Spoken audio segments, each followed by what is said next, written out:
нахуст чун одат аз қисми шимолии аврупо оғоз мекунем ва дар бораи бозии марказии давр бо иштироки дастаҳои ливерпул ва арсенал хоҳем гуфт. Аллакай маълум буд ки дастаи ливерпул қаҳрамон шудааст дар мавсими кунунӣ, вале бо дар назар дошти оне ки дар ин бозӣ барои футболбозони дастаи ливерпул лозим буд нишон диҳанд ки онҳо метавонанд зидди арсенал бар ин тиме ки барои қаҳрамонӣ мубориза мебараду дар марҳилаи якуми чемпионат натавониста буданд ин тимро шикаст диҳанд комёб мешавад.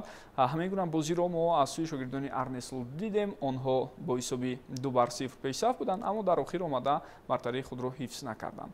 Марамат, биёед назарҳои худро аз ҳамин бозӣ барои бинандагон бигӯед ва баъдан мегзарем ба таҳлили бозиҳои дигар. дар ин бозӣ дар қисми аввал куллан бартарӣ ба ҷониби дастаи ливерпул буд ва чуноне дидем ки онҳо дар 1 дақиқа ҳатто 2 гол ба самар расониданд ва ҳамчунин фаъоли дастаи ливерпул дар қисми аввал буд, фишорҳо буданд, имкониятҳои хуб ҳам буд ва даста тавонист ки бо бартарӣ ба танаффус низ равад, аммо дар қисми дуюм дидем ки арсенал ба худ омад, тавонист ки натиҷаро мусовӣ кунад ва ҳатто аз лиҳози оморӣ онҳо дар баъзе аз оморҳо аз ливерпул хубтару беҳтар буданд ва баъдан онҷо корти сурхе ки бозигари ин даста дошт то ҷое натавонист ки ба натиҷаи бозӣ таъсир гузорад ва онҳо тавонистанд ки ҳатто 10 нафара ҳамин натиҷаро нигоҳ доранд. ман фикр мекунам арсенал яке аз ҳарифони нобоб барои ливерпул аст. бубинед боз ҳам натавонист шикаст дад дастаи лондониро ливерпул ва новобаста аз он ки 10 дақиқа то анҷоми рақобат дар нимаи дуюм корти сурх гирифта шуд аз ҷониби Мерино, ман аслан фикр мекунам ки ин корти зард он қадар таъсир нарасонид ба бозӣ. баръакс ливерпул аз аввал бартариш бештар буд, бар замми 11-11 будан, валекин маз Артета фақат метавонад боз дорад ҳамин худи дастаи ливерпулро дар ҳамин мавсим мо мушоҳида кардем, ҳарчанд дар мавсимҳои пештар он қадар байни инҳо як баробарӣ хоса намешуд, вале ин мавсим бубинед ливерпул пеши арсенал чӣ хеле ки мешавад ки натиҷаи зарури ба даст оварда наметавонад. ташаккур барои шумо. метавонем бигӯем ки арсенал сабақҳои зарурӣ мегирад аз нокомиҳои охир ва билохира дар мавсими оянда метавонад даъвогари рақами 1 барои қаҳрамонӣ бошад, чунки ба ҳар ҳол дар Манчестер Сити тағйиротҳо мешаванд, дар Ливерпул ҳам мумкин баъд аз мавсими қаҳрамонӣ андаке пасравӣ шавад ва умедҳо ба ин аст аз сӯи мухлисони дастаи арсенал ки билохира онҳо ҷоми қаҳрамониро бармегардонанд. бубинед мавсими гузашта низ арсенал чунин буд ва он гуфта будем ки бо ин сол таҷриба мегиранд, онҳо аз худ дарак медиҳанд, аммо чунин нашуд. Бояд арсенал як мусобиқаро масалан зери чашм кунад. онҳо ин мавсим ҳам премер-лигаро таваҷҷӯҳ карданд, талош карданд ва дидем ки дар лигаи чемпионон низ даста то кадом марҳила омад ва баъдан осебҳое ки буд ва дар ҳамин ҷо арсенал бештар таваҷҷӯҳро ба лигаи чемпионон кард. онҳо умед доштанд ки дар он ҷо муваффақ мегарданд, аммо дидем ки дар он ҷо даста ноком гардид ва ҳоло бояд таваҷҷӯҳ худро ба премер-лига кунад ва мавқеи дуюмро нигоҳ дорад. Имонбек, агар арсенал танҳо ба як мусобиқа таваҷҷӯҳ накунад, барои мисол ба 2 ё 3 фронт таваҷҷӯҳи худро равон кунад, қуввааш намерасад? ман фикр мекунам дар баҳри мубориза барои як фронт ҳам барои арсенал бояд дар бозор пул бештар масраф кардан, дар кор захираи кадриро бисёртар кардан дар кор. бубинед дар худи бозиҳои рафту баргашти Париж мо мушоҳида кардем ки Артета дигар наметавонад барои дигар кардани бозӣ, барои нерӯи нав бахшидан ба бозӣ киро ба майдон дарорад. бубинед ҷароҳатҳо аз як тараф, бояд ки барои топ чунин дастҳо захираи дар захираи кадри бозигарони дигар ҳам бошанд ки гардон карда тавонанд ва рақобатпазирӣ байни ин бозигарон барои роҳ ёфтан ба ҳайати аввалия ҳам бошад. вале дар арсенал чунин нест ва барои арсенал тавсифи беҳтаринро худ ҳамон Патрис Евра гуфта буд ки ҳар сол мо ранги ҳамон силсилафилмҳои Netflix интизор мешавем мавсими баъдиро барои арсенал. бубинед дар мавриди таҷрибаам шумо гуфтен, воқеан Патрис Евра дуруст гуфтааст. ба мисол ин силсилафилмҳо мо мавсими навбатиро интизор мешавем, дар мавсими навбатӣ боз ҳам арсенал таҷриба мегирад, наметавонад боз мавсими дигар ҳам боз таҷриба мегирад, аммо ин мавсимҳо идома ёфтан мегиранд ва ин хел кор намешавад. бубинед ин мавсим онҳо имконият доштанд. Манчестер Сити аз қавитарин дастҳо дучури мушкил буд. бубинед дар ҳамин мавсим онҳо зидди Ливерпул мубориза бурда натавонистанд. сабаби ино чи аст? инҳо зидди дастҳои қавизур бозӣ мекунанд, вале зидди дастҳои нобарқарор хол аз даст медиҳанд. ин чиз ба инҳои мушкил пеш мебирад. ва бубинед мо як тараф арсеналро сафед мекунем, бубинед бале ҷароҳати бозигарон аз як тараф инҳоро ба инҳо халал расонд. ҷароҳат бозигарон дар дигар нафарро дар дигар дастҳо ҳам ҳастанд. худи Реал ҳам бедифогар бозӣ мекунад дар ҳамин мавсим ва агар ки он бозигарони асосии хатти ҳамла جراحت بردارند. پس چرا رابطه دستک که به ارتتا اینقدر باور کرد حمله‌وران دیگری احتیاطی را از بازار نمیگیرد و در احتیاط نمیماند تا که در نبودن حمله‌وری صرف نمینالی میرینو رو از مجبوری استفاده نبرند. هرچند که میرینو بدن منفیت دار بود، با فکرم با چنین رفتی کار اینها فقط تجربه میگیرند و موفق شدن نمیتوانند.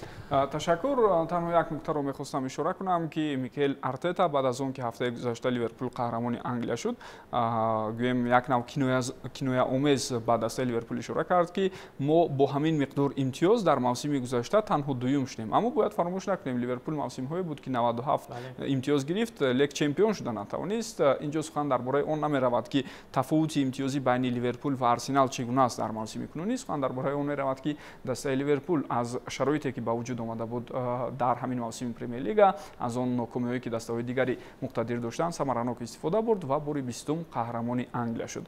میگذاریم به موضوع دیگر. با فرق از بازی که با اشتراک دسته‌های لیورپول و آرسنال بود و آنجا انگیزه به هر حال کمتر دیده میشد، چون که هدف‌های معین از هر طرف اجرا شده بودند. در بازی دیگر مبارزه جدی انتظار می‌رفت صورت گیرد. این رقابت بین دسته‌های نیوکاسل و چلسی بود، چون که طوری می‌دونیم این دسته‌ها در قطار منچستر سیتی بهره رخصت به لیگ چمپیون‌ها تلاش کرده ایستادند و در همین بازی حساس و مهم طوری دیده می‌شود یک کارت سرخ فوتبال بازی دسته چلسی، جکسون که بسیار گویم با بی‌عقلی خود به اصطلاح در همان حالت کارت سرخ گرفت، هم دستایش رو در حالت مشکل قرار داد.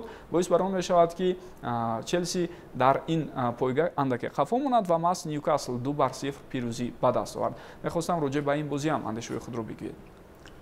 در این بازی ما در آغاز الکی دیدیم که نیوکاسل توانست که با زدن گل دست یابد، برتری را صاحب گردد و در ادامه چون گفتیم نیکولاس جکسون اشتباه کرد و توجیه اشتباهی او به دست تنیس تاثیر خود را گذاشت و از لحاظ عمری حتی چلسی نیز یک بازی برابر با نیوکاسل داشت، اما آنها نتوانستند که موفق به زدن گل شوند و شاید چلسی اولو امید دارد که آنها میتوانند راحتی مسابقه اروپایی را به دست آورند و توجه خود را بیشتر به لیگ کنفرانسیا که دست آنجا به فینال برآمده است کرده ایستاده است و شاید میبینیم حتی در همین موسم چلسی فرصت داشت که به زینه اول برد، زمانی که آنها در زینه دوم بودند و بعدا پس از همون ناکامی که پای هم دسته را رها کردنی نشد. عموما چلسی یک هیئت بسیار مکمل دارد و اگر آنها این موسم میتوانستند که از همین هیئت استفاده کنند حتی فرصت‌های بسیار خوب داشتند و در ادامه میبینیم که چلسی نیز میتواند به مسابقه اروپایی راه یابد. بله، من فکر میکنم نیوکاسل یک دسته قوی است که یک دسته دردسرساز برای کل دسته‌های پیشتاز پرمیر لیگ انگلیس بود. در دوام موسم ما دیدیم چگونه لیورپول را از جام لیگ در فینال محروم کرد و نیوکاسل یونایتد واقعا هم در صفش اجرا کننده‌های عالی به مثال ایساک و تنالی دارد که ایساک ببینید در بازار عین حال برای خط کوتاه بسیار توپ دست‌ها شامل شده است به خاطر اون آماری که دارد.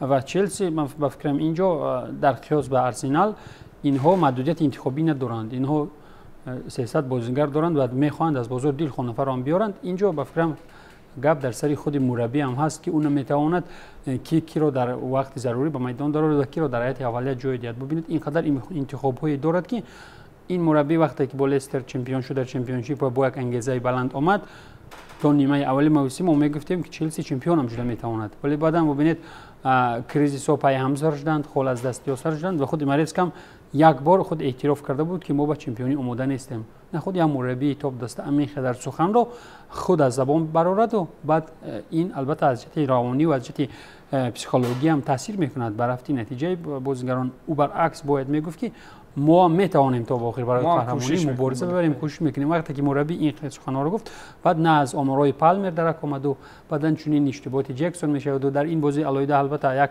کارت سرخ یک بازیگر سبب شد، ولیکن از یک جانب نیوکاسل هم خود قوی است، مربی چلسی هم تو جایی نمیتواند از اودای کار برآید و چلسی ببینید یک امکانیت اولی نجات موسم را دارد، اون هم اگر در صورتی بتیس و آنتونی را در فینال ناکام کند جایزه جنبش کند، اگر نه این هم یک موسم ناکام برای چلسی خواهد بود با وجود آن ذخیره و آن اقتداری که دارد. بله، لیک یک نکته رو باید فراموش نکنیم، دسته چلسی حتی میتواند با اشغال زینه پنجم هم در پرمیر لیگ صاحب رخصت به لیگ چمپیون های موسم آینده شود و همینجا یک حالت جالب پیش می آید. اگر رفت و چلسی در لیگ کنفرانسیا ها پیروز شود онҷо ба таври автоматӣ ё худкор соҳиби рухсат ба лигаи аврупо хоҳад шуд. аммо агар рафту тавассути чемпионати Англия соҳиби рухсат ба лигаи чемпионҳо шавад, дар ин сурат имкони интихоб ба худи онҳо хоҳад буд, яъне онҳо дар охир қарор мебароранд ки ё дар лигаи чемпионҳо иштирок кунанд ё дар лигаи аврупо. Табиист ки тавре маълум аст, Челси ҳам хоҳиши баргашт ба лигаи чемпионҳоро дорад ва афзалият маҳз ба лигаи чемпионҳо дода мешавад. дӯстони гиромӣ, натиҷаҳои боқӣ мондаи бозиҳои даври 36-умро аз чемпионати Англия пешниҳоди шумо мекунем ва тавре мо шумо дида истодаем, ғайриинтизор барои бисёриҳо Манчестер Сити имтиёз аз даст дод, муқобили яке аз заифтарин дастаҳои мусобиқа Саутгемптон 0-0 бозӣ кард. хуб, дар бораи Манчестер Юнайтед ва Тоттенхем ҳоҷат ба ҳарф задан ҳам нест, чунки онҳо чанд вақти охир тамоми таваҷҷӯҳи худро ба Лигаи Аврупо ба финал акнун равона карданд. Вестхэм ва Кристал Палас бо ҳисобҳои якхелаи 2-0 муқобили ин дастаҳо пирӯз шуданд. дар ҷадвали умумӣ Ливерпул аллакай чемпионияш аз ҳафтаи гузашта маълум буд. Арсенал дар зинаи дуюм аст ва ҳоло мубориза бурда истодааст ки ақаллан дар зинаи дуюм мусобиқаро ҷамъбаст кунад. Ньюкасл ба зинаи сеюм баромад, Манчестер Сити ва Челси дар зинаҳои баъдӣ ва Астон Вилла фишор оварда истодааст то ин ки аз Челси бигзарад. аммо натиҷаи охири дастаи Ноттингем андаке нигаронкунанда аст. ин тим дар 5 бозии охир тавре мо дидем ба силсилаи нокомиҳо рӯбарӯ шуд ва аз зинаи сеюми ҷадвали мусобиқа ба зинаи ҳафтум поин фаромадааст. Аммо бо дар назардошти он бозиҳои охире ки дастаи Ноттингем дорад, дар гумон аст ки онҳо соҳиби рохат ба Лигаи чемпионҳо шуда тавонанд.